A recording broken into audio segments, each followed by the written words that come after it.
are transforming their business operations by applying softwares and IT into it. By doing so, companies are actually creating real assets in terms of greater productivity and performance.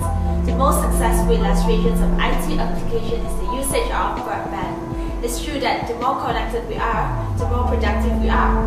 As the technology continues to evolve and the bandwidth continues to increase, the scope for broadband to act as an enabler of structural change in the economic expands, as it affects an increasing number of sectors and activities. Broadband, when combined with ICTs, has many channels through which its effect can operate. Direct effect result from investment in the technologies and rolling out the infrastructure itself. Indirect effects come from all aspects of economic activities affected by broadband, which drives economic growth and prosperity. Broadband also enables the emergence of new business models, processes, inventions, and improved goods and services which can be achieved, for example, by generally speeding up procedures and processes and technical work.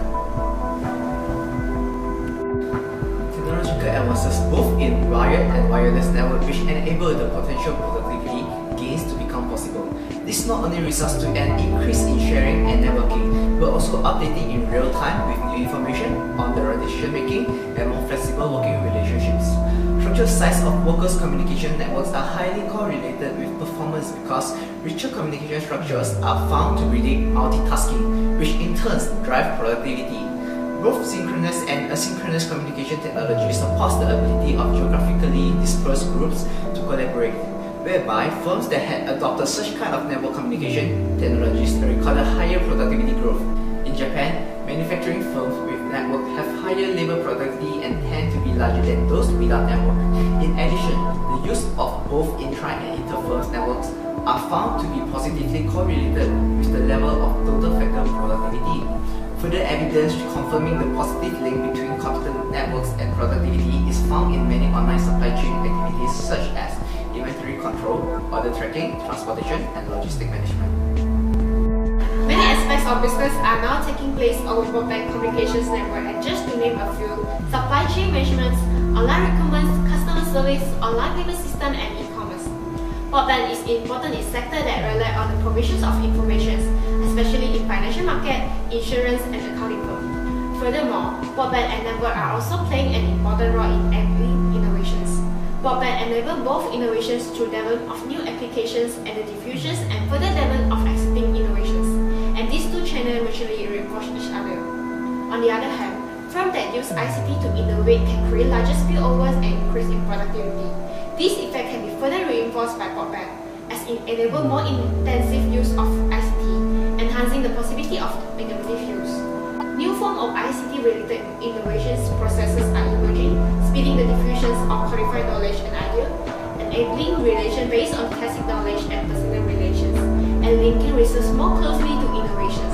Basically, the aforementioned can be achieved through a knowledge management system. Looking at how broadband technology enhances productivity, it certainly contributes to the increase in real GDP as well.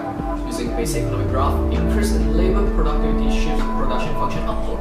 What happens next is the quantity of real GDP that any given quantity of labor can produce increases. Based on the research entitled Extending Reach and Increasing Impact, the analysts point out that the 1.8 percentage point growth in GDP per capita in developed economies was due to the extra 10 percentage points of broadband penetration by 2006. This is a very impressive figure, given that overall rate of growth in 120 countries between 1980 and 2006 was only 2.1%. On the other hand, countries with developing economies experienced GDP growth by 1.38 percentage points for each 10 percentage points of broadband penetration. Some evidence of the beneficial impact of broadband on the economy can be seen in the rising share of the contribution of ICT to GDP in broadband-intensive economies. They correlate as an example. Between year 1995 and 2005, the contribution of telecommunication services, including broadband, has impacted GDP growth more than double from 2.05 to 4.99%. During this broadband expansion decade, broadband and also broadband enabler technology used has enhanced productivity and creates jobs for the people, which ultimately boosts Korea's GDP.